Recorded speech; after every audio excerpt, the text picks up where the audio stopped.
de poder, como usted infiere en su pregunta, disolver la Asamblea Nacional. Y los elementos los establece la Constitución cuando contraviene normas constitucionales. Exacto. Desde la seguridad hasta los intereses nacionales y por supuesto del pueblo.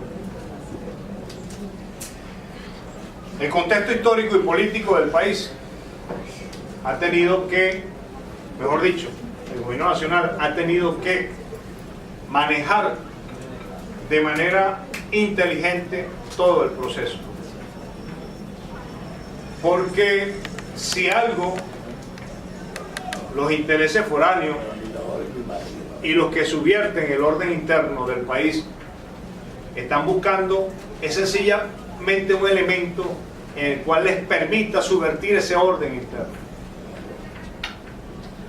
Cuando usted habla de la Asamblea Nacional, pudiéramos también preguntar por qué la Asamblea Nacional no asumió su desacato allá en el 2016 y hubiese retirado a los 3 diputados que habían juramentado. Pero ellos buscaron un procedimiento simplista, que fue que después que los habían juramentado, hablaron con los 3 diputados y los 3 diputados salieron ante los medios de comunicación, hablando de los medios, a decir que ellos se retiraban por la propia convicción, dejándole el desacato a la Asamblea.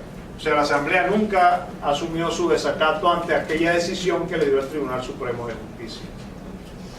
Cuando usted me habla de la disolución de la Asamblea Nacional, resulta ser que ya estamos cerca de unas elecciones para elegir nuevamente a los asambleístas de esa Asamblea Nacional o a los diputados de esa Asamblea Nacional.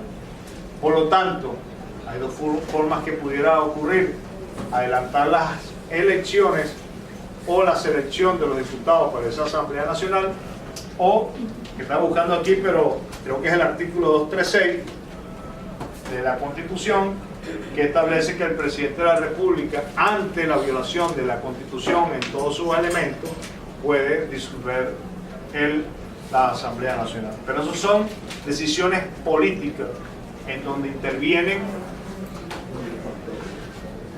decisiones de alto nivel y el cual está en el contexto. Si hemos estado 20 años en un proceso de una revolución, la cual se ha encontrado desde un golpe de Estado en el 2002 hasta otro golpe de Estado que yo lo llamo golpe de Estado internacional a través de un nombramiento de un presidente de la República por una nación del mundo. Imagínense ustedes que venga a los Estados Unidos y diga que para el país para el planeta Marte van a nombrar a un presidente de la República porque él se asume el derecho de nombrar a un presidente de la República, violando la Constitución, todas sus normas, porque no hay ningún elemento que diga que pueda de alguna otra forma, y un Estado extranjero menos todavía, incluir y inmiscuirse en los asuntos internacionales. El derecho internacional. Bueno, Violado. Y violando totalmente el derecho internacional y todas las normas que ellos establecen. Cuando usted me habla a mí de los medios de comunicación, sí, nosotros tenemos muchos medios alternativos. Si usted estaba en Venezuela se ha dado cuenta que hay muchos medios, comunitarios.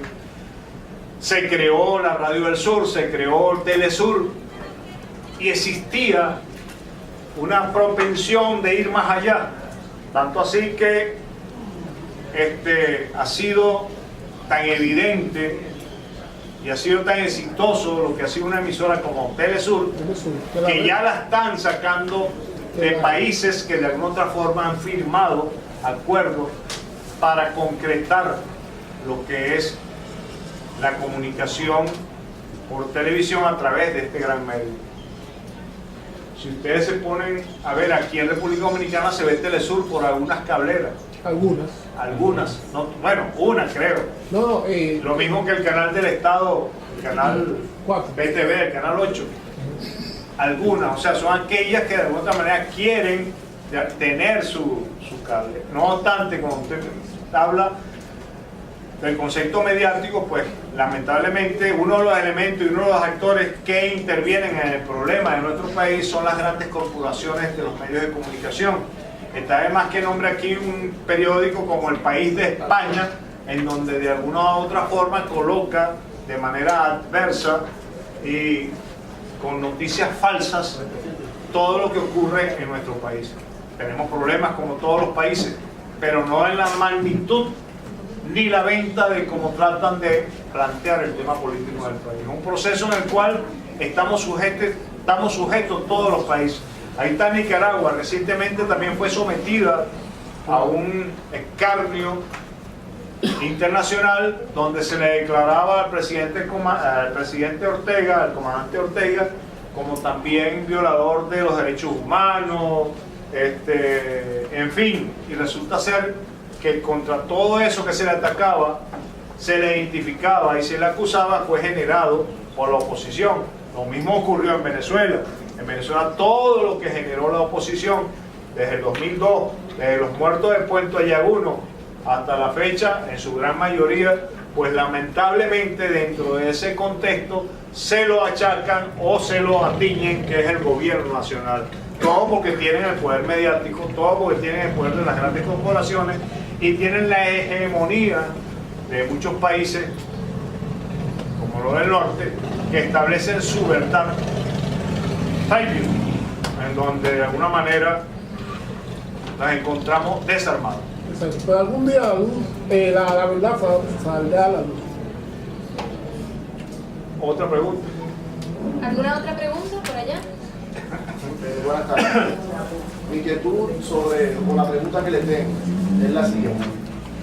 Chávez en sus discursos anteriormente, cuando estuvo vivo, siempre decía que la revolución era profundamente marxista y con raíces socialistas. ¿Siente usted que la revolución se ha alejado de los conceptos marxistas y de las simientes marxistas, socialistas, que la constituyó en su principio?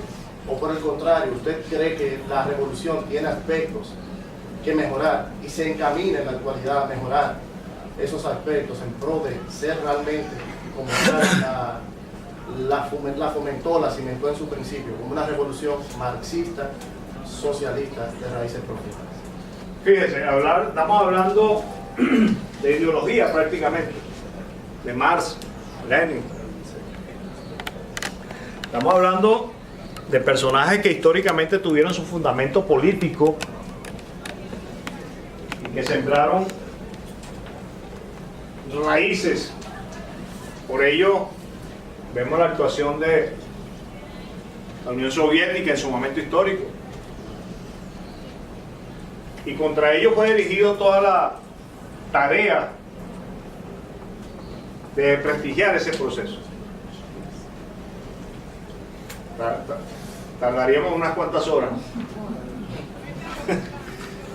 pero realmente, si te recuerdas, aquí presenté, no es que el marxismo, el leninismo o cualquier otra acción de ideología socialista, comunista, no sea principista o sea fundamento para crear un sistema social o socialista o un sistema político diferente. Pero siempre que hay que atraer a nuestras nuevas realidades. Inicialmente presenté como 3 pensamientos denominados el árbol de las 3 raíces. Fundamenta no solamente el concepto, vamos a decirlo así, particular de Venezuela, que es el pensamiento bolivariano, robinsoniano y zamoriano, porque son los elementos que nos dan base ideológica para poder fundamentar con algunos otros elementos de Marx, de Lenin y cualquier otro pensador que nos permita robustecer y tener un sistema que le puedas dar un significado social o socialista. Tanto es así que el presidente Chávez hablaba del socialismo del siglo XXI, y cuando él hablaba del socialismo del siglo XXI, él aclaraba en muchos foros y establecía: el socialismo del siglo XXI es aquel en que nuestros países, nuestras naciones, dependiendo de sus características, dependiendo de sus recursos, dependiendo de sus elementos políticos, sociabilicen un sistema que permita el bienestar de los pueblos. Por eso es que hablamos del socialismo, porque hay que socializar, hay que socializar todos los factores que están dentro del contexto de una estructura no solamente geográfica, porque estamos hablando de seres humanos, sino dentro del contexto de la formación de ideas para el desarrollo de las comunidades, de una sociedad, de un país, de una nación, con otros conceptos de bienestar común y de integración que son fundamentales, porque la integración no la vamos a lograr cuando hablamos de un concepto capital a través de lo económico, no, lo tenemos que lograr también a través de esa integración de otros procesos de organizaciones como las organizaciones multilaterales que a partir del 2001 se empezaron a crear, la UNASUR, la CELAT, el ALBA, Petrocaribe. Esos eran procesos de integración. ¿Y quién no nos dice que no eran socialistas? Claro que eran socialistas, porque ahí concurrían elementos de Marx,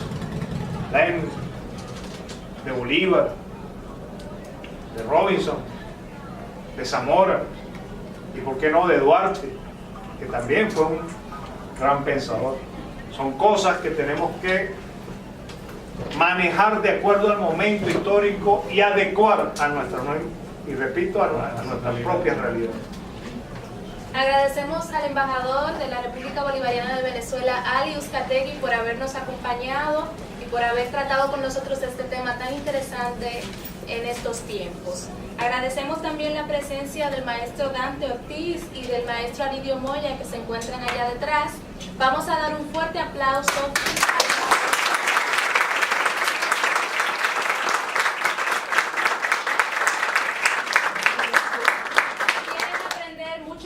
Sobre esta situación que atraviesa la República Bolivariana de Venezuela, les invitamos a un panel que se va a realizar este viernes 12 de abril del 2019 a las 5 de la tarde en el auditorio Manuel del Cabral de esta biblioteca Pedro Mil. El panel se titula La situación de Venezuela a la luz del derecho internacional y nuestra Constitución. Están todos invitados. Gracias por habernos acompañado. Nos disculpamos ante los inconvenientes del espacio. Juventud Duartiana se encuentra a las órdenes en la Facultad de Humanidades, enfrente del Paraninfo Dr. Andrés Avelino. Pueden seguirnos en redes sociales como @Juventud Duartiana Universitaria. Gracias por haber estado con nosotros.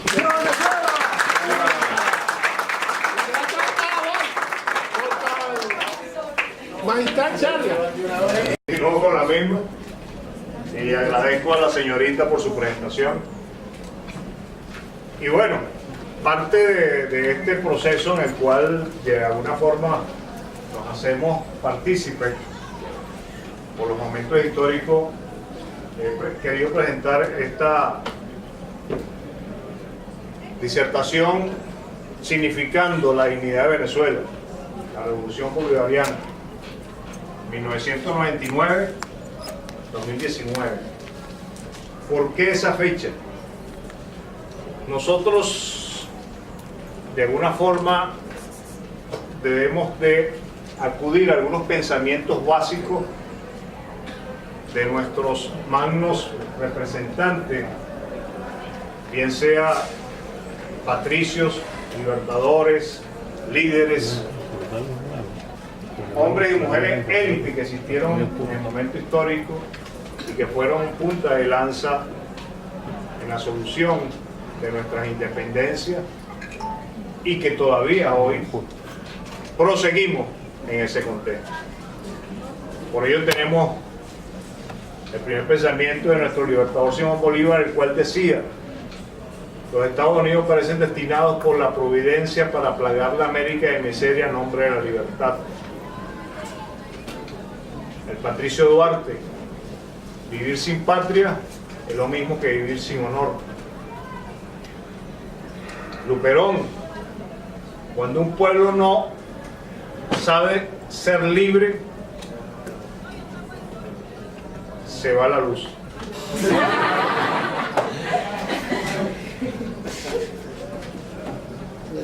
Y lamentablemente pues se nos fue la luz realmente.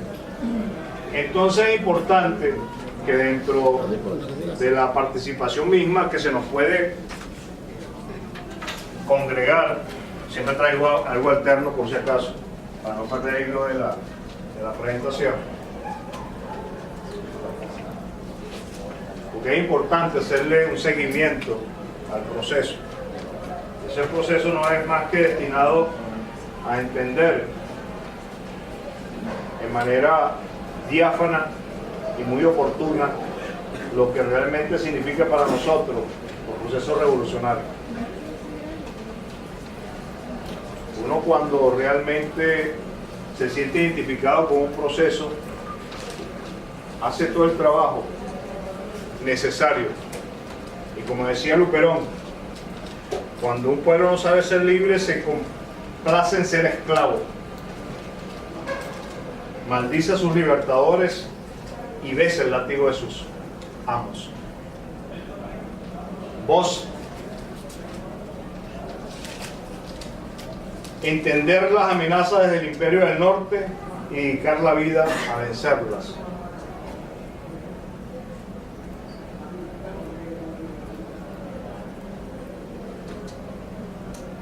Camaño, para desgracia de la República Dominicana y para desgracia de América, la Organización de Estados Americanos, en vez de asumir la defensa de nuestra soberanía, en vez de sancionar severamente la intervención militar para hacer de este modo honor a los principios que dice sustentar, no solo se colocó de espalda a su propia carta constitutiva, sino que también empujó aún más el puñal que hoy se clava en el corazón de nuestra patria. Con motivo de los años de 1963, 64, 65, Chávez, al imperio no hay que subestimarlo, pero tampoco hay que temerlo. Quien pretenda llevar un proyecto de transformación inevitablemente chocará con el imperio norteamericano. Vemos cómo la conciencia del ser humano y más de nuestros principales líderes siempre han mantenido a través del tiempo un pensamiento, obra y acción. Y por eso es que cuando les hablaba inicialmente de la gran importancia de las nuevas generaciones, y es tener la conciencia de poder no solamente entender la historia, sino conocer realmente lo que es la política en concesión, la política como de alguna otra forma lo mantenía Aristóteles, si no más recuerdo, cuando decía que el hombre es un animal político, por la conciencia misma de que su relación, por ser un ser gregario, es de permanencia o de permanente contacto con el ser humano. Tiene que interrelacionarse, tiene que asociarse, tiene que comunicarse. Por eso la política. Y para ello, por supuesto, debemos de conocer nuestras instituciones. Yo siempre ando en mi gestión de trabajo acompañado de la Constitución de la República Bolivariana de Venezuela. ¿Por qué? Porque es nuestra carta magna, así como ustedes tienen la Constitución de la República Dominicana. Con ello me acompaña el tricolor dominicano, porque me recuerda no solamente el proceso de integración, sino el proceso de hermandad de nuestro pueblo. Las constituciones nos dicen nuestros deberes y derechos, y si somos defensores de nuestra constitución, de nuestra carta magna, por supuesto entenderemos cuáles van a ser los principales, o mejor dicho, cuáles van a ser nuestros valores y verdaderos principios para sostener el sistema democrático de nuestros países. Por supuesto, siempre hay que perseverar. En el caso de Venezuela, nosotros tenemos unos antecedentes. 1989 el Caracazo, así como ocurrió acá en 1984 la Poblada, porque fue producto de un proceso, de una, vamos a decirlo así, de una explosión social acá llamada La Poblada, en Venezuela llamado El Caracazo, sencillamente porque de alguna otra manera tuvimos o estábamos bajo la incongruente acción del Fondo Monetario Internacional, del Banco Mundial y de la mala gestión de los políticos que de alguna otra forma manejaban el gobierno. Y por ello ocurrieron tales hechos que marcaron a nuestro pueblo. Es así que luego, en 1992, ocurre una rebelión militar en Venezuela. Y esa rebelión militar, por supuesto, es producto de un grupo de jóvenes militares en donde encabezaba esa rebelión el comandante Hugo Rafael Chávez Frías. Producto del año de 1989, porque ya se venía generando prácticamente un desosiego social, una inestabilidad social, la cual no le permitía a los venezolanos y venezolanas tener un bienestar que le permitiera un equilibrio para el desarrollo y el bienestar de nuestro país. Para 1998, el nuevo rumbo político. Ese hombre que en 1992 gestionó una rebelión militar, luego de pasar 2 años y medio en prisión, sobreseída su causa, se presentó como candidato en 1998, siendo electo para 1999. Y marco acá lo que significa la Constitución de la República Bolivariana de Venezuela para 1999 como carta fundamental de nuestro país y la cual nos ha mantenido constitucionalmente en Estado de Derecho. ¿Por qué en Estado de Derecho? Hay que recordar que para ese momento el presidente Hugo Rafael Chávez Frías, a pesar de haber ganado unas elecciones, a pesar de que la Constitución de 1971 no establecía elementos para llamar a una Asamblea Nacional o una Asamblea Constituyente, se valió de los elementos jurídicos existentes y bajo un grupo de juristas se convino a llevar a cabo una Asamblea Nacional, la cual fue convocada para el mes de abril de ese mismo año, y en el 15 de diciembre de 1999 se estaba lesionando esta Constitución, una Constitución que es de ejemplo para América Latina y el Caribe, por la sencilla razón que es una Constitución que fue estudiada, que fue analizada, que fue construida por el pueblo originario, que es el pueblo.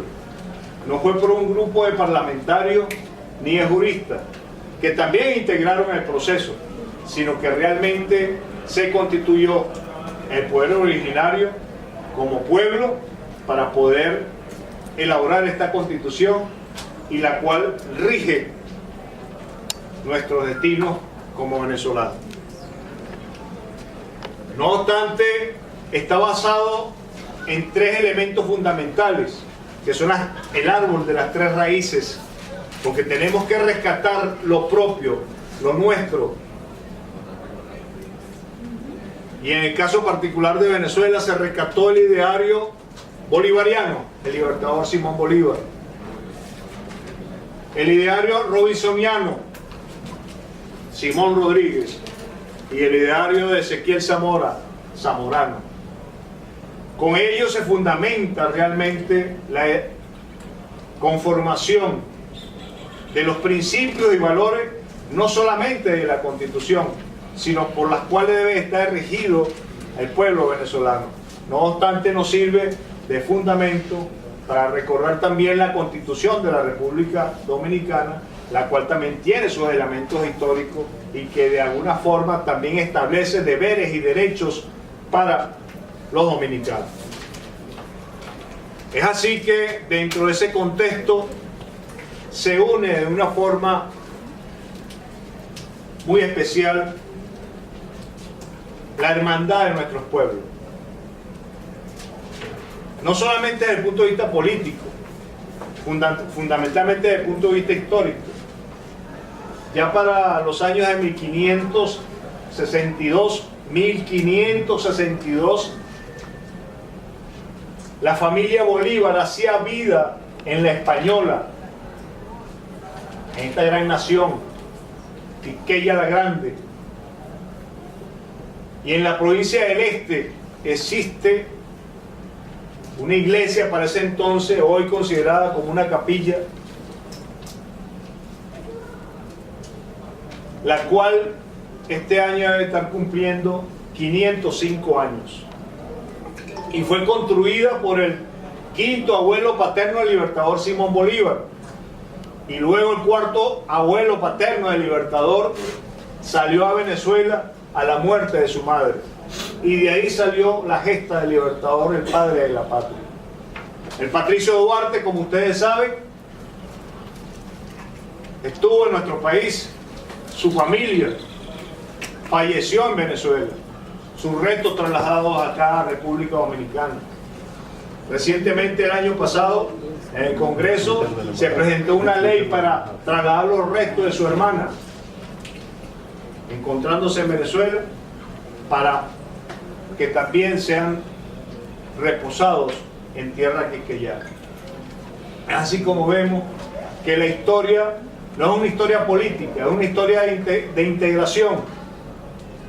Nosotros tenemos más aún una integración que es más allá de lo histórico. Vámonos a los autóctonos, a nuestros indígenas, antes de la colonia, el sentido caribeño, desde el delta del Orinoco hasta República Dominicana. Nosotros llamamos chalanas o embarcaza. Se comunicaban nuestros autóctonos y recorrían todo el sentido caribeño hasta llegar a la Española. Ahí tenemos los taínos, los maraguaos y en fin una cantidad de tribus y de gente autóctona que se relacionó no solamente en costumbres, sino también en fortalezas y por supuesto en enfrentar aquel gran imperio español o portugués que invadió nuestras tierras y que dio finalmente por la desaparición de más de 80 millones de hombres y mujeres autóctonos de América Latina y el Caribe. Por ello que de historia, cuando hablamos de integración, nos acercamos a lo más reciente. Para Venezuela, de 1999 a la fecha, son 20 años de un proceso político, el cual continuamos seguir gestando para poder definitivamente ser libres e independientes. Es así que dentro de este contexto de integración, ya hablando de nuestros pueblos, vemos cómo a partir del 2001, más antes del 2000, se empieza un proceso de integración a través del ALCA, del ALBA, del UNASUR, de la CELAP y de Petrocaribe, la cual, valiéndose el comandante Hugo Rafael Chávez Frías de los elementos que poseía o que posee el territorio venezolano, su geografía en cuanto a riquezas minerales, y como decía y como lo manifestaba en más de una ocasión, las riquezas de Venezuela son de los pueblos de América Latina y del Caribe. Y en ese contexto fue ideado Petrocaribe, fue ideado la CELAT, fue ideado la UNASUR, para que esa unicidad, como ocurrió y más adelante lo explicaré, pudiéramos entender que la fortaleza estaba en esa verdadera integración política, la cual es importante y no deja de existir. Se han movido a través de la historia elementos o intereses para mantenernos de espalda. Piensen ustedes las riquezas únicas y exclusivamente que tenemos con ese gran mar Caribe. Lo que pudiéramos nosotros hacer con su explotación de manera comedida, con esa verdadera integración de los países caribeños, los cuales de alguna u otra forma con el continente que representa América Latina, sería una fortaleza inmensa. No tendríamos que estar dependiendo de terceros para poder desarrollar y, por supuesto, utilizar nuestras propias riquezas en función de no solamente la integración, sino de ese desarrollo que tanto hemos anhelado a través del tiempo. En Venezuela, a raíz de todo este proceso de integración y de adecuación política, se fueron presentando una serie de elementos contra el desarrollo político de Venezuela. Desde el 2001 hasta la presente fecha se han presentado una serie de elementos de intervención, empezando por un golpe de Estado en el 2002 y terminando por lo que recientemente, de alguna u otra forma, vivimos el año pasado de una manera muy intrínseca y que nos llevó casi a una guerra civil, que fue en el 2017, en el cual, a través de la generación de una serie de disturbios, los cuales se denominaron guarimbas, se trató de subvertir el orden interno y con ello la estabilidad democrática del país. ¿Por qué? Por lo que hablamos anteriormente, no solamente por la importancia en cuanto a riqueza y concesión política que pueda tener Venezuela, sino también por la gran importancia que tenía o que tiene la integración de nuestros pueblos, porque es la única forma de poderle negar a los intereses foráneos que usurpen nuestra riqueza, que usurpen nuestro territorio y, por supuesto, decirle al mundo que somos independientes desde el punto de vista político, desde el punto de vista geográfico y, por supuesto, con una verdadera integración que soportara ese proceso. En Venezuela, como vemos, se presentaron esta serie de elementos que de alguna u otra forma fueron determinando una acción contra el orden interno del país. Todavía en el 2014 hasta el 2017, como les dije ya anteriormente, hasta recientemente, y hoy está ocurriendo, ante una Asamblea General de la OEA, haciendo referencia al 2017, el 3 de abril de 2017, golpe institucional de la OEA. ¿Por qué se llama un golpe institucional de la OEA? Sencillamente porque allí,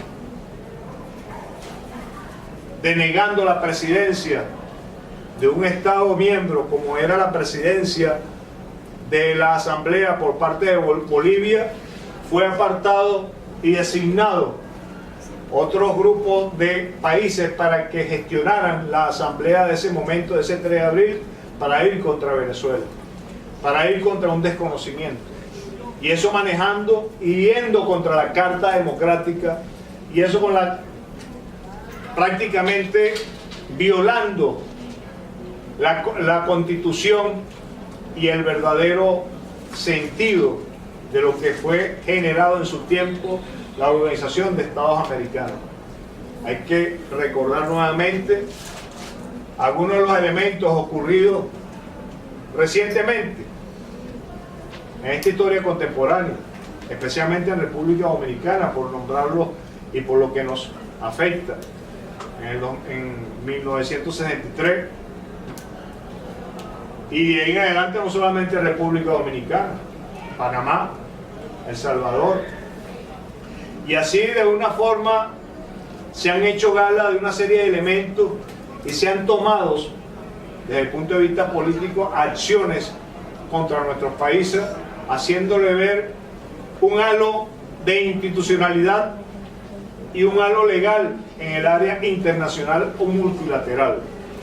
Hay que entender que cuando hablamos del área multilateral, estamos hablando de una serie de elementos y organizaciones que interactúan buscando el bienestar de los pueblos, y los cuales tienen normas y elementos que mantienen el equilibrio de las organizaciones y Estados miembros que pertenecen a la ONU, a la OEA, al CARICOM y a toda aquella organización que multilateralmente representa un organismo para la estabilidad económica, política y social. Cuando les hablaba del 2017 del 3 de abril, hoy estamos hablando del 2019, del 9 de abril, en el momento de que se llamó a una votación para desconocer al embajador que se encuentra ante la Asamblea, ante la OEA, perdón, ante la Organización de Estados Americanos, y colocar en su lugar a otra persona ilegítima, basándose en unos supuestos elementos los cuales no existen en la Carta Constitutiva de la OEA, ni mucho menos en la Carta Democrática, violando totalmente la integración.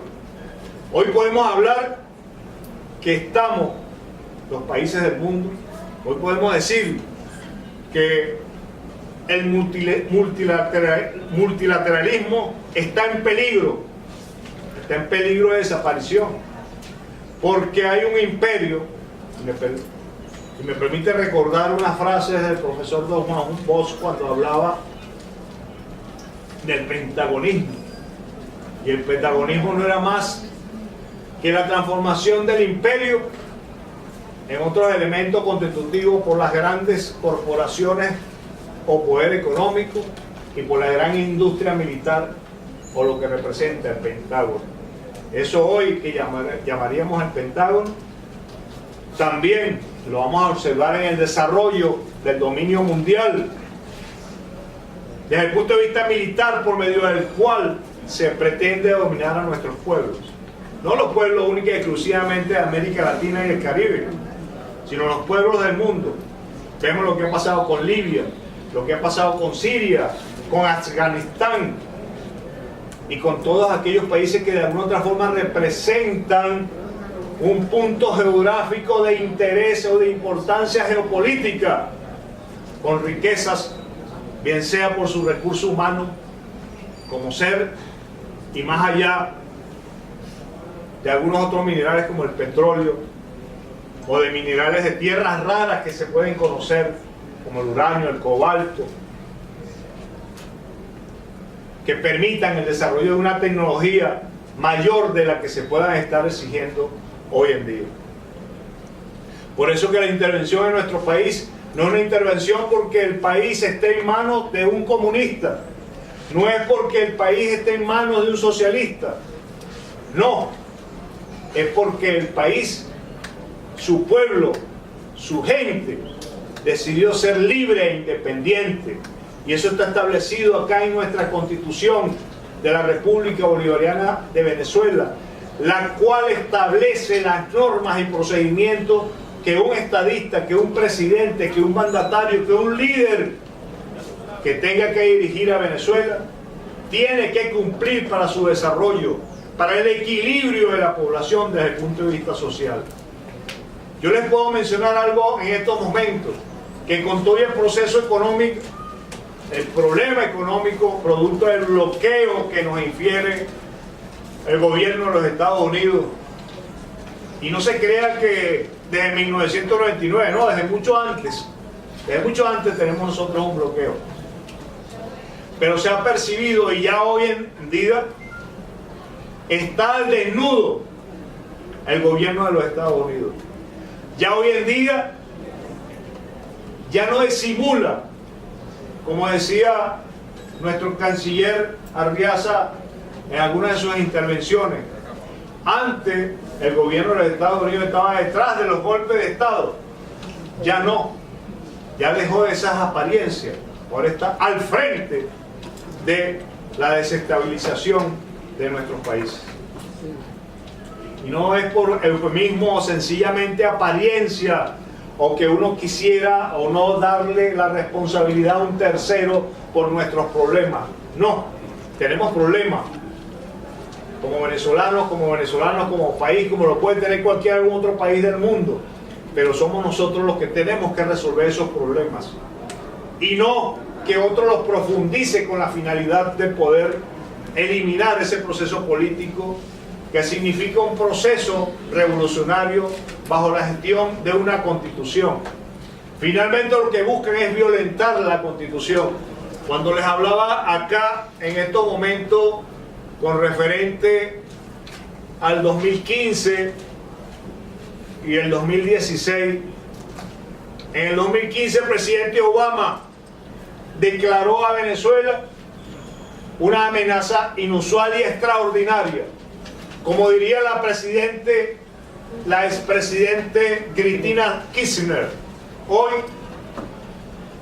sometida a la justicia, como el expresidente Lula da Silva, llevada a la justicia, como decía la expresidente Cristina Kirchner en su momento.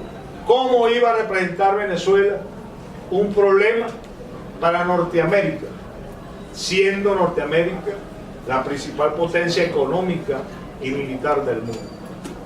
Sencillamente estaban haciendo los elementos necesarios extraterritoriales, porque una de las características que tiene el gobierno norteamericano es de hacer leyes extraterritoriales en lo político, en lo social y en lo económico, para poder intervenir más allá de su frontera. Más adelante veremos cómo está distribuido militarmente el dominio del mundo a través de los diferentes comandos que posee los Estados Unidos de Norteamérica, con un gran desarrollo y poderío militar. Pero también hay que recordar que bajo esa égida fue creciendo otras potencias y otras posibilidades de ese concepto unilateral para conseguir hoy en día un concepto plural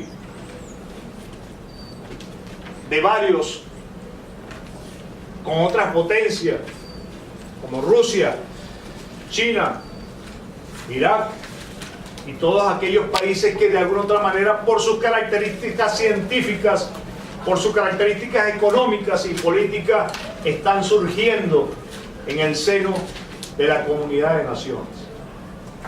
Contra eso es que la hegemonía norteamericana, de ese pentagonismo, recordando al profesor don Juan Bosch,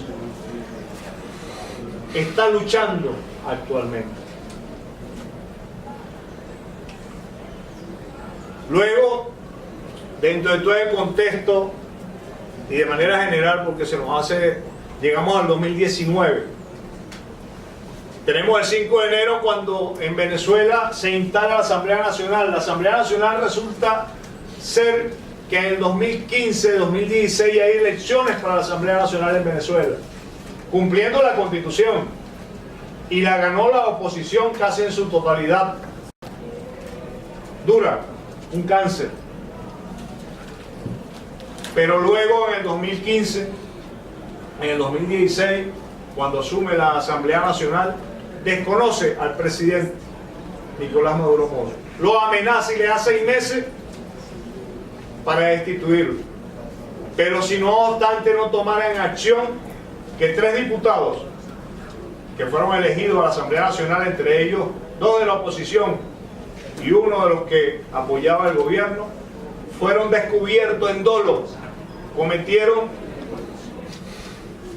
delito electoral porque compraron votos, manejaron los datos y de alguna otra forma se hicieron del peldaño o del puesto ante la Asamblea, por lo cual el Tribunal Supremo de Justicia los sometió a un juicio o a un tribunal para que de alguna otra forma respondieran ante los hechos de delito electoral que habían cometido.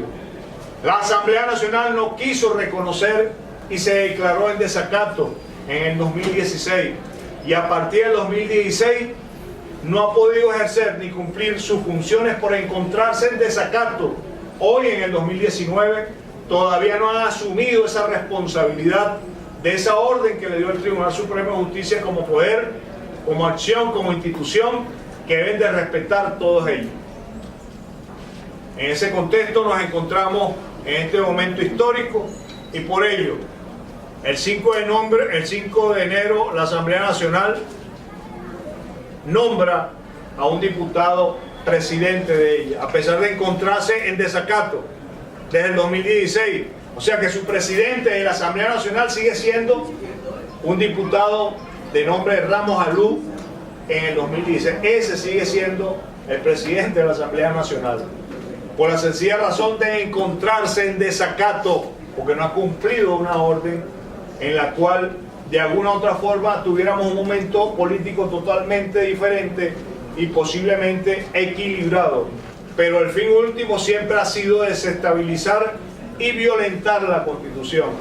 El día que el gobierno bolivariano permita la violación de la Constitución, ese día prácticamente pasaremos la página de la historia y estaremos al frente de otro sistema político diferente, neoliberal, capital o fascista, si se le puede dar ese nombre. Luego, dentro de ese concepto, el 10 de enero se juramenta el presidente Nicolás Maduro Moro, porque ganó las elecciones del 2018, elecciones que fueron conjugadas para el 20 de mayo y adelantadas.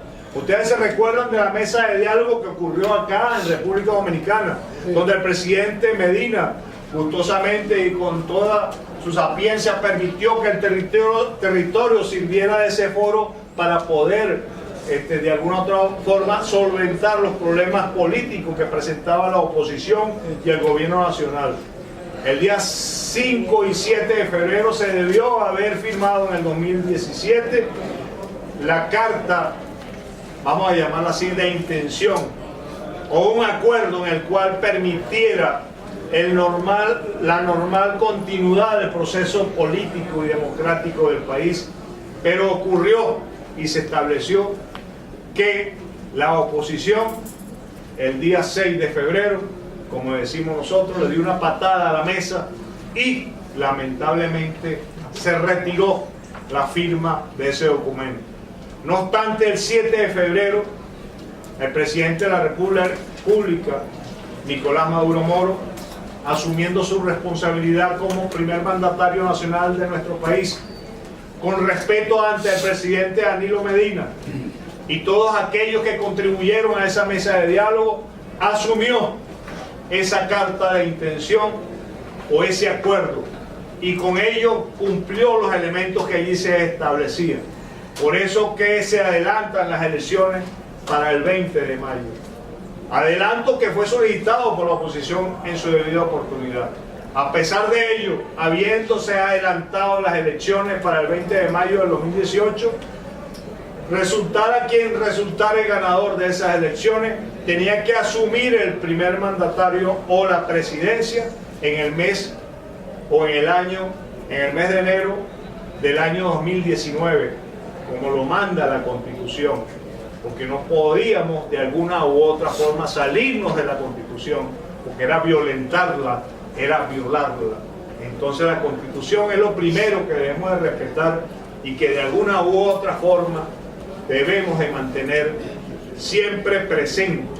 Si queremos tener un país con un orden interno permanente, sencillamente conozcamos nuestra Constitución, donde están nuestros deberes y derechos.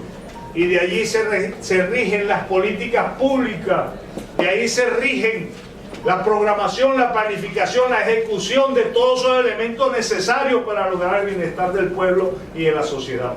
Por eso la importancia de la Constitución. Lo más reciente, y que creo que ya ustedes deben de conocer, el 7 de marzo ocurre un sabotaje nacional del complejo eléctrico de Venezuela. Nos atacan el complejo del Buri, que es la principal fuente de energía. Nos abastece casi el 80% a nivel nacional. Y fue atacado desde el punto de vista... Algunos se ríen, algunos manifestaron y se burlaron del presidente de la República cuando denunció el hecho. Pero fue un ataque dirigido desde el punto de vista de virus informáticos y a través de impulsos electromagnéticos, los cuales causaron graves daños y que todavía hoy estamos recuperando. Tanto es así que hay un plan de 30, 60, 90 y hasta un año para poder recuperar todo el daño causado contra las instalaciones eléctricas del país. No obstante, el gobierno, las instituciones y el pueblo venezolano, con sana sabiduría y por supuesto con todo el esfuerzo y el reconocimiento no solamente de su constitución, sino de la labor que se han hecho estos 20 años para poder lograr el equilibrio social, sigue fortaleciendo la defensa de nuestra patria. Por decir algo, como se les mencioné hace un momento, la semana pasada se entregó la solución habitacional 2.600.000 de un proyecto de 5 años que tenemos que llevar a 5 millones de construcción de viviendas, con todos los problemas que tenemos. Y todavía se siguen trabajando en soluciones a nivel de salud. A pesar de que el bloqueo económico, les puedo decir que hoy Venezuela tiene bloqueado 115.000 millones de dólares.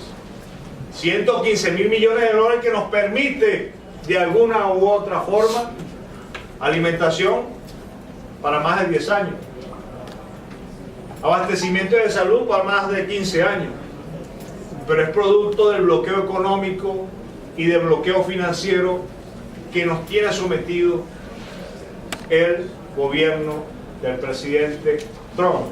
Primero el presidente Obama, con su decreto en el 2015, luego en el 2016 y en el 17 cuando el presidente Trump ratifica esa supuesto imaginario de que Venezuela es una amenaza. Sí, es una amenaza porque quiere ser independiente, una amenaza porque representa un mal ejemplo, según ellos, para el resto de los países de América Latina y el Caribe. Por ello, nos encontramos ante un proceso en el cual, de alguna otra manera, es inédito en la historia. Inédito porque estamos viendo que un país está siendo sometido a una guerra no convencional, a una guerra en donde se abarcan todos los elementos o ámbitos de una sociedad, en lo político, en lo económico, en lo social, en lo diplomático, para tratar de cercar y vulnerar todos los procesos e instituciones del país. Algunas imágenes de todo el proceso generado cuando el presidente Obama establece el decreto del 2015, automáticamente salen a protestar la oposición y a luchar contra lo que ellos creen y contra el mandato de lo que ellos les están dirigiendo desde el norte. En el 2015, aquí está la relación de poder de la Asamblea Nacional, en donde todo lo que es azul es la oposición, lo cual representaba prácticamente un 75% del curul de la Asamblea Nacional. Con ellos tenían como de alguna u otra forma hacer contraparte a las políticas públicas del Estado venezolano, sin necesidad de ir a una violencia y sin necesidad de amenazar al presidente de la República. Este es el diputado al cual les mencioné, que todavía sigue siendo el presidente de la Asamblea Nacional, que es el diputado Ramos Alud, el cual no asumió su responsabilidad y se encuentra en desacato. Todas aquellas presidencias y acciones que se originaron desde el 2016 en adelante es nulo, o todas sus acciones son anulables por la sencilla razón de que la Asamblea Nacional se encuentra en desacato. No obstante, los diputados mantienen todo aquello que le establece la Constitución, como es la inmunidad parlamentaria. Nosotros tenemos recientemente una acción en donde el autoproclamado Guaidó salió del país a pesar de tener una prohibición de salida del país. Dio una gira por diferentes partes del mundo. Al retornar al país se pensaba que el gobierno lo iba a detener, pero no lo podía hacer porque este diputado goza de inmunidad parlamentaria. Y esta fue allanada recientemente, la semana pasada, cuando fue solicitado por el máximo tribunal ante la Asamblea Nacional Constituyente el allanamiento de la impunidad de este diputado por todos los delitos que ha cometido, empezando por llamar a la subversión interna y también por aplaudir, y es parte de la guerra no solamente económica y financiera, sino que motivó el bloqueo económico y financiero de nuestro país. Tanto es así que la Citgo, que es una empresa de refinería que está ubicada en la Florida, en los Estados Unidos, vino este señor con bombos y platillos, se la entregó a los Estados Unidos, y los Estados Unidos, como está el gobierno de los Estados Unidos, como está apoyando a Guaidó y lo reconoce como presidente de la República de manera ilegal, inconstitucional, porque en ninguno de sus elementos y sus artículos establece algún procedimiento de que este personaje pueda de alguna otra forma inferirle ese concepto presidencial. Asumió como cierto aquello y le robó, le quitó de la mano 1.700 millones de dólares a Venezuela a través de la Citgo. Para no ir tan lejos, Inglaterra, el principal banco de Inglaterra, teníamos depositado 1.800 millones de dólares en oro decomisado. En fin, hemos tenido contra Venezuela un permanente robo, que hemos llegado ya a la cantidad de 117.000 millones de dólares, lo cual le hace falta al pueblo venezolano. Pero ahí está un gobierno, ahí está un pueblo batallando y luchando por lograr salir de este gran problema que tenemos, de ese gran problema que nos ha significado el gobierno del presidente Donald Trump, el cual lamentablemente atiende a un concepto corporativo, atiende un concepto neoliberal, atiende un concepto capital. Si bien es cierto que el concepto del capitalismo y el concepto del socialismo tiene una base económica, no es menos cierto que en el socialismo lo económico es para el pueblo, para el ciudadano, para todos aquellos que pertenecen a un Estado-nación. En cambio, que en el capital el soporte económico se vislumbra en manos privadas y para particulares. Muchas veces hablamos y entendemos de la riqueza de un país, y cuando hablamos de esa riqueza pareciera que estuviéramos hablando única y exclusivamente de pequeños grupos económicos y no de la nación como un todo. Y representamos el PBI o algunos elementos de la cuenta corriente del Estado del concepto financiero económico como que si realmente fuese una fortaleza, pero lo que es contrario, porque nos encontramos con una población que está en estado de pobreza. Para 1998 en Venezuela teníamos a la población casi en el 70% en pobreza, en 1998. Hoy, con todo el problema que tenemos, lamentablemente hemos subido los índices y estamos en un 27-28%. Todo por el problema económico, por la guerra económica, por el bloqueo financiero. Pero no obstante se ha luchado y se ha mantenido preservar la estabilidad social del pueblo venezolano. Es así que en 2016 Barack Obama nuevamente ratifica el tema de el decreto contra Venezuela. En el 2017 entra en acción la OEA a través de este personaje que se encuentra acá. Algunos lo conocen como el amargo, ¿cuál es la otra sinónimo? Amargo, en fin. Charlatán también. ¿Cómo? Charlatán le decimos, ¿no? Bueno, ya dentro de este contexto, este señor se salió de los parámetros de lo que es como secretario general de la OEA, el cual el secretario general debe trabajar para los Estados miembros, para las organizaciones, o mejor dicho, para los países que integran la Organización de Estados Americanos. 34 países. No, resulta ser que ha equivocado su papel y él piensa que los 34 países deben de trabajar para él y, ¿por qué no?, del poder del gobierno de los Estados Unidos.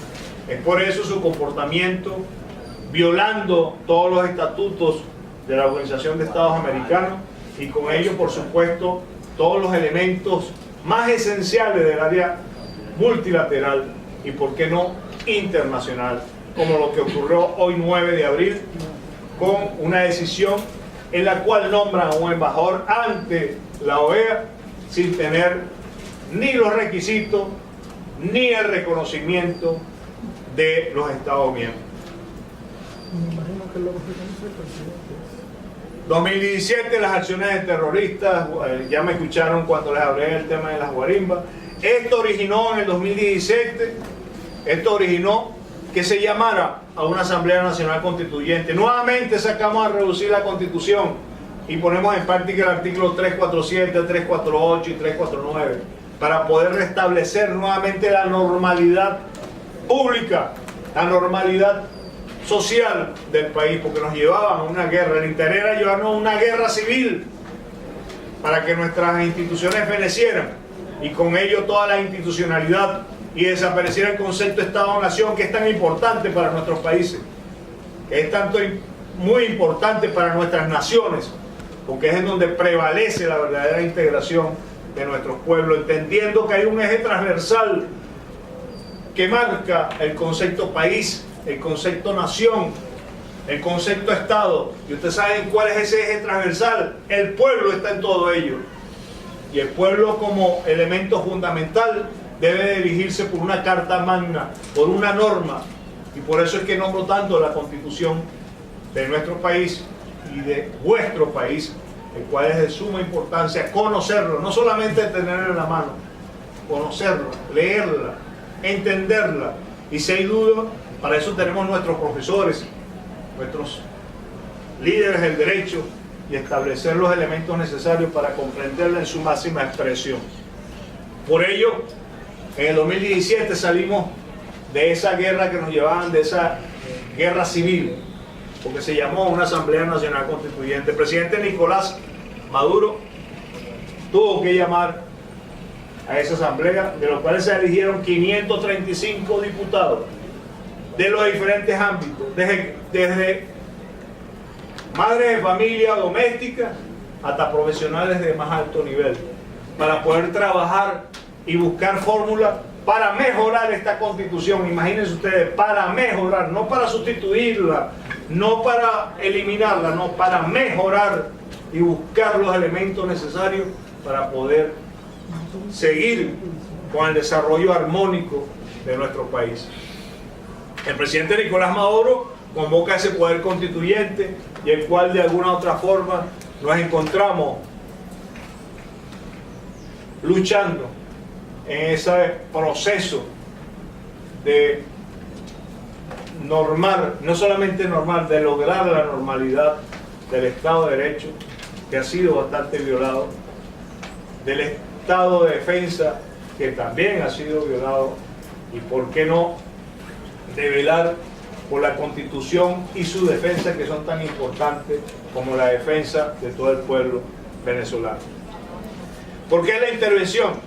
La intervención en nuestro país, en Venezuela, viene gestada prácticamente desde mucho antes, pero tenemos un momento de referencia que es en el año de 1902, cuando por una supuesta deuda que tenía el presidente Castro en ese momento, Cipriano Castro, salieron Alemania, Italia y Gran Bretaña a reclamar una deuda, la cual, desde el punto de vista internacional, Venezuela se encontraba cumpliendo los parámetros que establecía para el compromiso de pagar esa deuda. Pero se pusieron de acuerdo, ¿ustedes saben con quién? Con los Estados Unidos, en ese momento histórico, para de alguna otra forma ir a un convenimiento y poder tener la influencia de la zona del Caribe.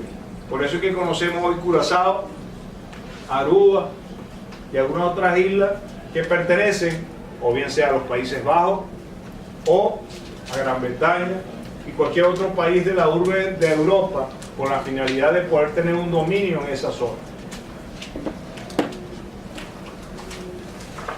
Es así que cuando les hablaba de las leyes extraterritoriales, ¿por qué la importancia de ello? Porque le permiten a los Estados Unidos ir contra un nacional de cualquier país de acuerdo a su ley.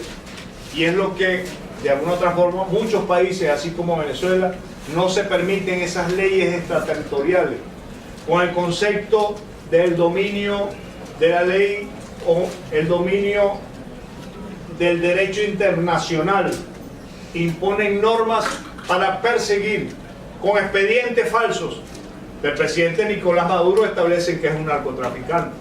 Del presidente Hugo Rafael Chávez Frías, que era un narcotraficante. De que todas las instituciones del pueblo no, de Venezuela, se ameritan y ayudan al narcotráfico. Porque es fácil, a través de noticias falsas, crear una motivación, crear ideas negativas, no solamente contra un país, sino hasta contra personas o instituciones, para finalmente ellos para poder operar con sus leyes extraterritoriales y poder, de alguna u otra forma, tomar acciones con cualquier país del mundo.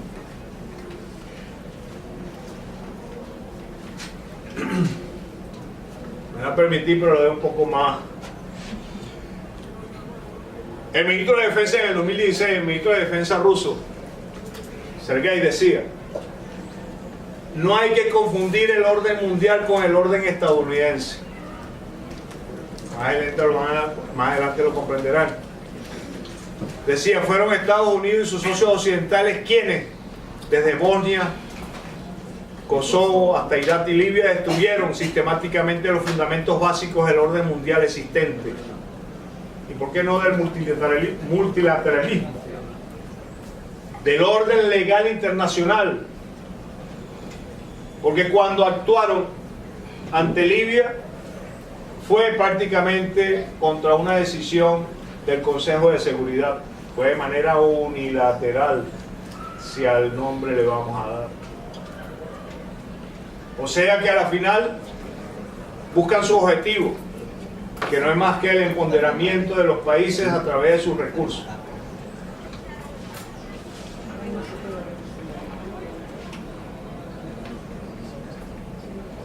Vemos por qué la hegemonía. A lo mejor muchos de ustedes han visto este mapa mundo, o parte de este mapa mundo. Vemos como de alguna otra forma 6 comandos norteamericanos: Medio Oriente, Europa y Rusia, Comando del Norte, del Sur, y de alguna otra forma allí se simplifica más de 800 bases militares en el mundo, aparte de las misiones militares que puedan tener en cada uno de los países, que es diferente a las bases militares. O sea que no estamos hablando única y exclusivamente de 800 bases militares, estamos hablando de las 800 bases militares más las misiones de soldados norteamericanos que existen en los países cumpliendo funciones con los diferentes elementos que constituyen la Fuerza Armada de un país, bien sea la Armada, la Marina de Guerra, bien sea el Ejército de Tierra o la aviación.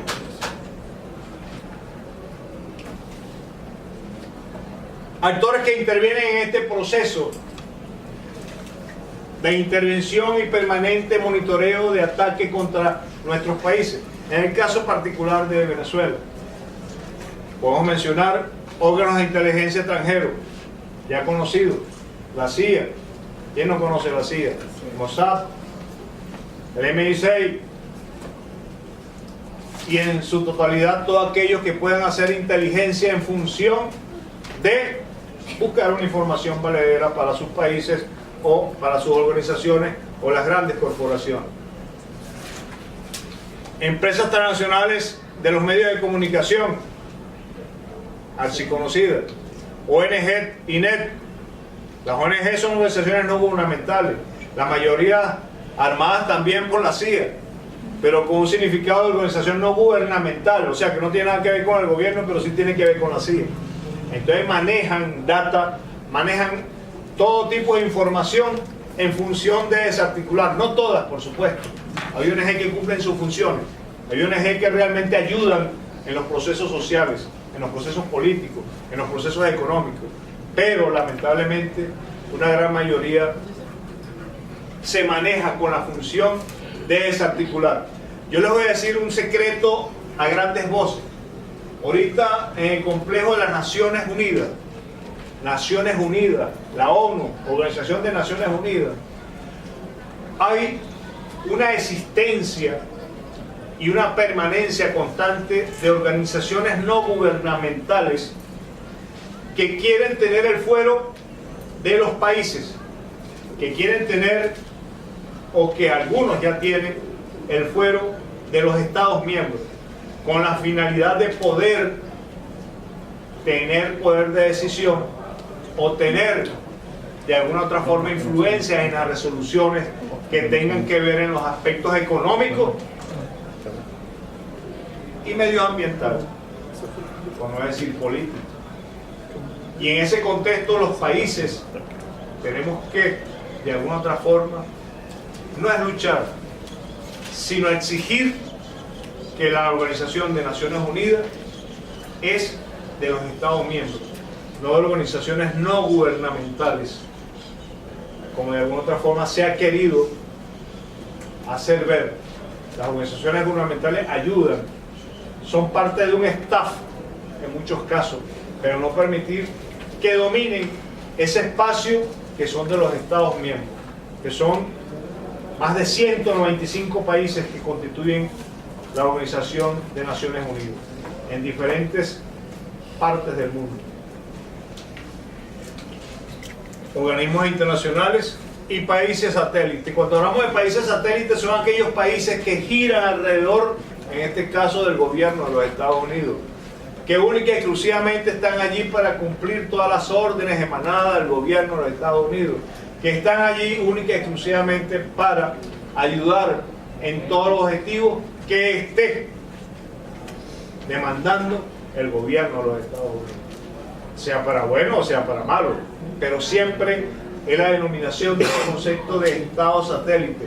A muchos no les gusta que se les diga Estado satélite, porque es la concepción de un planeta y alrededor de él toda una cantidad de asteroides circulando alrededor de ese planeta. Bueno, esos son los estados satélites. Es así, cuando hablamos de esas 800 bases, encontramos como más de 75 o 80 bases están aquí faltan algunas, en América Latina y el Caribe. Vemos como Venezuela está prácticamente rodeada, con Guyana, Surinam, Colombia, hasta en la misma Brasil, a pesar de ser un país que ha mantenido una soberanía estable, siempre también, y es bueno que vean y pongan sus barbas en remojo en función. Hay que recordar que el presidente brasilero, Bolsonaro, hace como 3 meses recién había establecido su presidencia, se comprometió ante Brasil. Cuando retornó no había terminado de pisar su tierra, Brasil, cuando tuvo que rectificar, porque las Fuerzas Armadas le dijeron que nosotros somos suficientes y autosuficientes para defender nuestro territorio. Una cosa es la cooperación, otra cosa es el intercambio, y otra cosa es tener una base militar, como pasa con Colombia. En Colombia se dice que hay 7 bases militares, pero hay más. No solamente por la asesoría, sino por lo complejo que es el territorio colombiano. Para el 2014, Colombia tenía 146.000 hectáreas sembradas en plantaciones de coca. Luego de tener las 7 o las 9 bases militares, hoy estamos hablando de casi 185.000 hectáreas. Más o menos. No tengo la data segura en estos momentos, pero es así. Debe disminuir la lucha contra el narcotráfico, lo que hizo fue aumentar la producción de cocaína. Hay que recordar que el principal país consumidor de cocaína es los Estados Unidos. Y el principal productor, lamentablemente, es Colombia. Entonces, deber de hacer un trabajo en unicidad para, por un lado, eliminar el consumo y para otro lado, eliminar la producción, es todo lo contrario. Refuerzan militarmente un país, como pasó en Afganistán, con el opio y con algunos otros países del Asia y del África, para aumentar la producción, porque genera capital, genera dinero. Eso es capital. La empresa representa grandes cantidades de ingresos de divisas ilegales contra la salud pública y contra los pueblos. Objetivo de los Estados Unidos. Ustedes dirán que la tengo con Estados Unidos, pero lamentablemente no es que la tengan contra los Estados Unidos, sino que lamentablemente, por la experiencia que hemos tenido en estos 20 años, podemos decir que el plan imperial consiste en la reconstrucción del mundo unipolar, neoliberal y de pensamiento único. No aceptan otro sistema político. La gran lucha del gobierno o del sistema político norteamericano es que no permite otro sistema político. ¿Por qué no puede haber socialismo? ¿Por qué no pueden haber países progresistas si no queremos llamarlos socialistas? ¿Es que acaso el concepto neoliberal o el concepto capital es un sistema que permita el desarrollo armónico de un país? No. Está establecido de esa forma. Y los resultados han sido nefastos. Y de pensamiento único en el que han tratado de desarrollar tras la caída del muro de Berlín y la desaparición de la URSS y el campo socialista, las cuales marcadamente fueron marcados y, por supuesto, de alguna forma fueron conceptos que, cuando se hablaba del comunismo, del socialismo, era como que si estuviera hablando de la maldad más pura. Y eso fue la tarea desde el punto de vista de doctrina capital o capitalista, o de doctrina política, para hacer ver que el socialismo no tenía ninguna acción de desarrollo en función del ser humano, que lo mejor que podía haber era el concepto capital o capitalista. Es así que en Venezuela el pueblo decide el camino de la patria. Es así que el 20 de mayo y el 10 de diciembre se decidió la presidencia de la República y, por supuesto, las elecciones regionales, en donde se obtuvo una gran cantidad de gobernantes a nivel regional, como decía aquí, las provincias.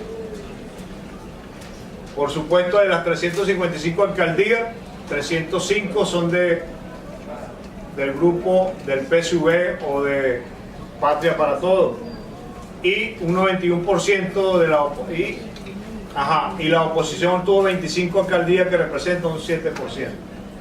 Todo eso por decisión del pueblo, por decisión de un proceso electoral establecido, que el sistema electoral venezolano en Venezuela, dicho por el expresidente Carter, es uno de los mejores de América Latina, el Caribe y posiblemente del mundo, para el momento en que realmente estamos hablando de una verdadera tecnología. Entonces hay una conexión natural que finalmente podemos decir que existe entre el concepto Estado-Nación, y es el que hay entre el poder originario, que es el pueblo, que somos nosotros, la Constitución y el gobierno que hemos elegido. Fíjense la ecuación: el poder originario, el pueblo; la Constitución, la Carta Magna, deberes y derechos; y el gobierno que hemos elegido. hay unas elecciones y aquel gobernante que haya ganado en esas elecciones son los que tenemos que respetar, se haya votado o no por él.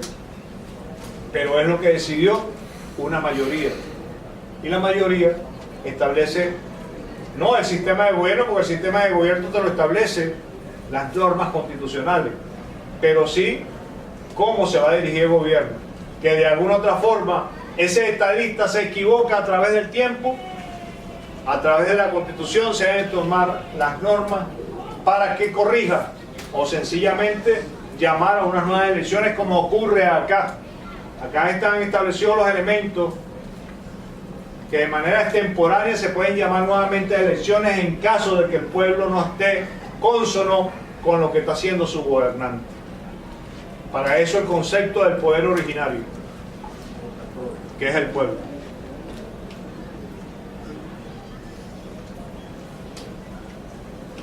Vamos a seguir adelante porque realmente...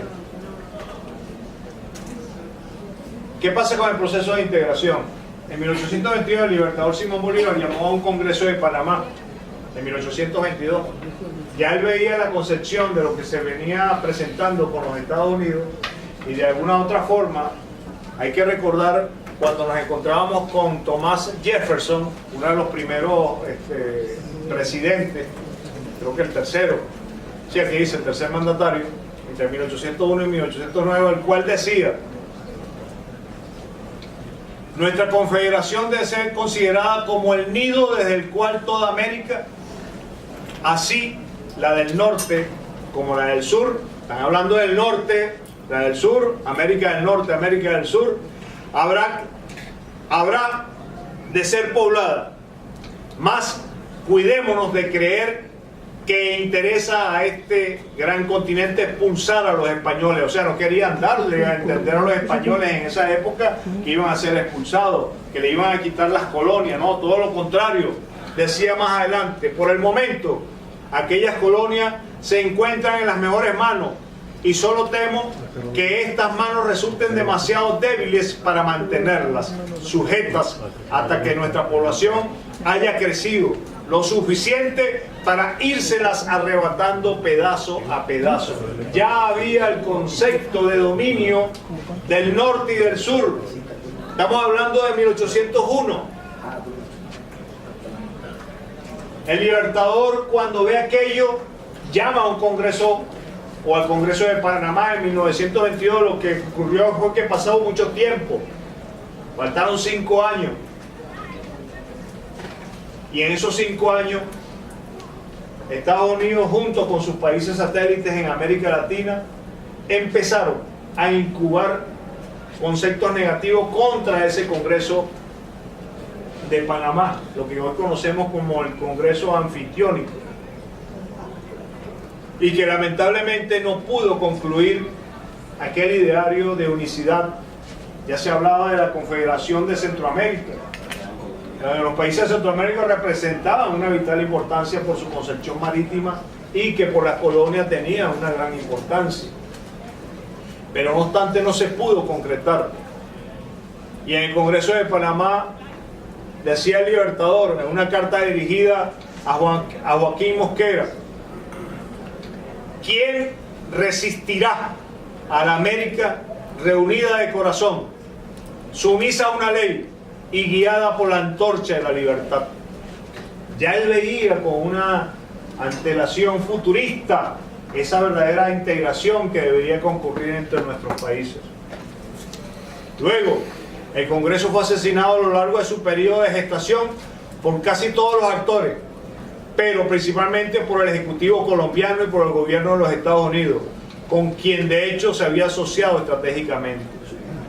Por Colombia estaba el general Santander, que había sido prácticamente coterráneo con el libertador Simón Bolívar, lo traicionó, y junto con los Estados Unidos y con algunos otros países como de Chile, de Perú, de Ecuador, estamos hablando de gobiernos militares, de una época en la cual nuestra historia es militar. Cuando vemos nuestra historia es militar, de campañas militares. Y en esa época nos encontramos que ya la gesta había sido traicionada. Luego pasó aquello de 1822, cuando se llama a ese Congreso de Panamá y aparece la doctrina Monroe, surgida en 1823 por el presidente norteamericano James Monroe. Llevó ante el Congreso de Estados Unidos una propuesta que decía: Estados Unidos siempre tendrá el control de lo que ellos llaman el hemisferio occidental, de todas las Américas, desde Alaska hasta la Patagonia, de Argentina y de Chile. Por coincidencia, en el 2017, Donald Trump asumió la presidencia junto a su equipo. Declararon que la doctrina Monroe estaba plenamente vigente en el siglo XXI. ¿De qué podemos hablar? De la doctrina Monroe. El canciller Arriaza, recientemente en Turquía, la semana pasada,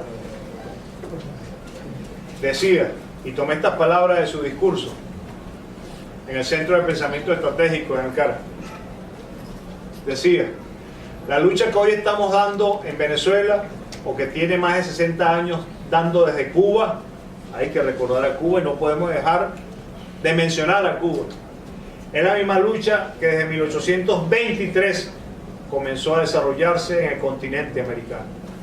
Y es lo que estamos hoy luchando, dentro de un contexto de armonía. Debiese ser la constitución de un proceso político en donde nos aceptemos como somos, con sistemas políticos diferentes, donde podamos integrar lo humano, lo económico, lo social, lo político, y con ello el verdadero desarrollo de nuestros pueblos, que es lo más importante. Por su atención, muchas gracias.